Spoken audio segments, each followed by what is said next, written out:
Hello, everybody, and welcome to Forever Sports. Rassie Erasmus has added two more additional players to his squad with the arrival of Pepsi Buthelezi from the Hollywood Bet Sharks, who will arrive in camp on Monday. Camp got underway today, and then on Wednesday, they'll be further boosted by the addition of former Sharks and Lions prop Carlu Sardi, who will arrive from France on Wednesday and link up with the squad after being involved in alignment camps earlier this year since making that move to Bordeaux, where at one stage it looked like he might not be able to continue playing rugby at all due to an injury, and now finds himself officially in a Springbok squad. And two very big additions given the inexperience of the squad to be able to bring in a former junior Springbok captain as well as the experience of Carlu Sardi in a position the Springboks very much need to add depth to.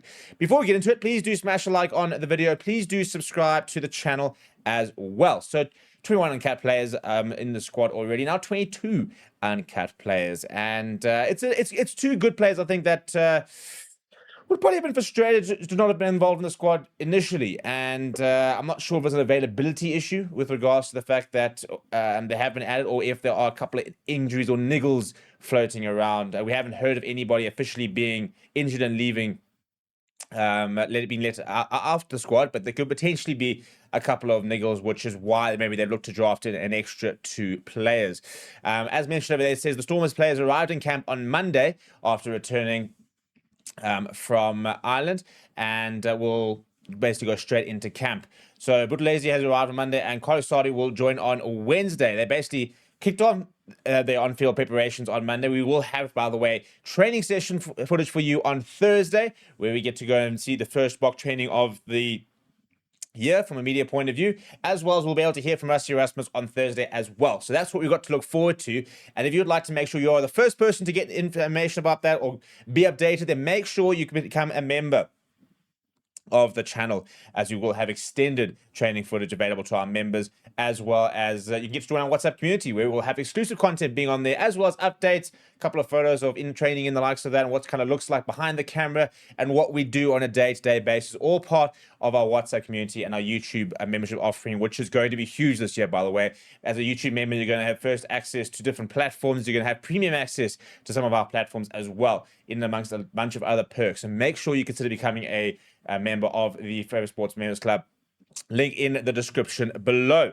Speaking about the call-up, Rassie Erasmus said, "It's great to be back on the field and to see familiar faces and new faces in the squad." He said, "The excitement in the group to get the season underway is palpable, and we are looking forward to the week ahead. We are also pleased to welcome Pepsi and Carlu to the squad, and we are confident they will slot in with ease." And then the big news is that we will be announcing our squad for England, Scotland, and Wales on the 21st of June, on that Sunday, the day after the Springbok squad. The Springboks take on the Barbarians, as well as SAA versus Zimbabwe. So in terms of these two positions, so as you can see, Pepsi Buthelezi on screen, I think there's so much competition in the back row at the moment, and very exciting players being called up, the likes of Abata Tlakane, for example, Asiba Mahashe getting involved over there. Obviously, no Cameron Hanekom, who's currently with the Bulls. Aaron Ruiz getting that call up, though. Ben Jason Dixon getting that call up. So it's going to be interesting to see how the loose forwards really sort of look. Pepsi Buthelezi is a Springbok cap player. I don't feel like he's really kicked on to kind of the heights we really thought he would. Very natural leader, very hard worker around the park. Initially, I thought maybe a bit small, especially considering he came through as a number 8. And I think settling in the number 6 jersey will help him a lot with regards to his Springbok ambitions. It's where I actually see Cameron Hanekom settling in as well. But I think Carlu Sardi is also a very good addition. We need more depth at tight head. Yes, we've got Thomas Atoya and Wilco Low, two of the best tight heads in the world. But with the ban of Asnathi Tlhabekanya, who is set not to appeal, the injuries around Trevor Nyakane, for example, Frans Malherbe, you just don't see any kind of timeline where he's back. And then we're looking kind of more at Vincent Koch being back in the squad, but not at the youngest. You've then got something like a Neertlin Verscheer coming in, who hasn't officially been capped. Zachary Portman, very young player. So Carlu Sardi is a nice addition to have, a scrummaging tight head. And I think, with the exception of Zachary Portman and maybe Vincent Koch, in recent years, we've looked at our proper big traditional tight heads in Wilco Low, in Thomas Atoya, although Thomas Atoya's got a pretty good try scoring record. But I think, at the end of the day, scrummaging is our big thing at the moment, and therefore we need the best scrummagers. And Carly Sardi was always one of the top tight heads when he was playing in South, especially for the Lions. He really carved out a name for himself at tight head at the Lions. And I think it's a position that we want to try and develop a bit of depth. I think you look at tight head, for example, I think that's an important position to really sort of build up our depth. Lock is another one. Hooker. I think those are sort of your three key positions that we need to build depth at in terms of a few injuries and say we're into the more inexperienced players. If you look at Hooker, for example, without Bongi Banambi or Malcolm Marks, you're now down to sort of Marnus van der Merwe, Jan Hendrik Wessels. Now you got Sibasito, Minibalele in the squad. You got Johan Krobela, all good players. Under you got Fenta, for example. Plenty of caps players there, but no one there really with more than 15 caps.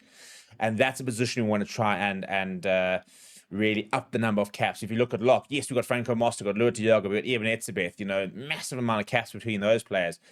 But, as we've seen recently in the last year, and as players get older, they get more injured. If those injuries do come up, then all of a sudden, we don't really have an Eben Etzebeth replacement, the number 4 jersey. Jean Klein hasn't really been able to get an extended run there. Salman Murat hasn't really sort of taken his chance. Kubas Visa is somebody who I think we were all hoping was going to kind of put his hand up and say, I can be that number 4. I think Ruan Fenta would have potentially gotten an opportunity to have made a bid to try and get himself involved in the number 4 position. So I think those are some of the positions we're going to look to try and build depth with this year. I think, flower half, we brought in 2 young flower halves because I think we're quite happy with our 3 regular flower halves in Sasha, Marnie, and Andre Pollard. You got Jordan Hendricks, so he's a cap Springbok. So we've got 4 to 5 options of flower half, which is why we can bring in a Yakin Ahmed and a Vusi Moya, for example, ahead of a Chris Smith or a Sia Masuku. We can afford to bring in younger players there because I think we're quite happy with our regular sort of depth. Whereas positions at like tight head, for example, we need to bring in players who are genuine World Cup options. We're not probably going to take Cheswell Yerster, Riley Norton, Harshan Pede and the likes to the World Cup next year. Carlos Sardi could be a World Cup option. Pepsi Buthelezi could be a World Cup option. And therefore, I think in certain positions, you can look to bring in younger players for the experience and saying kind of this is a bit of a taste. Whereas in other positions, I think you very much sit there saying, well, we need to look at genuine options. If players go down, are these players ready to come in and do the job at the highest level, at Springbok level? So what are your thoughts? Let me know down in the comments below. Smash a like on the video, subscribe to the channel as well, and please make sure you consider joining the members club. So many cool different things coming to our members WhatsApp community and the likes of that. So get yourself into that members club, link in the description below, or you can just click the join button and show us your support. And we'll see you guys all throughout the week as we give you some updates on the Springbok squad. We've got a couple of videos coming in, your sort of winners and losers of the squad, looking ahead at what kind of the teams might look like, all of that coming and a lot more throughout the week. So make sure you keep everything locked on Forever Sports.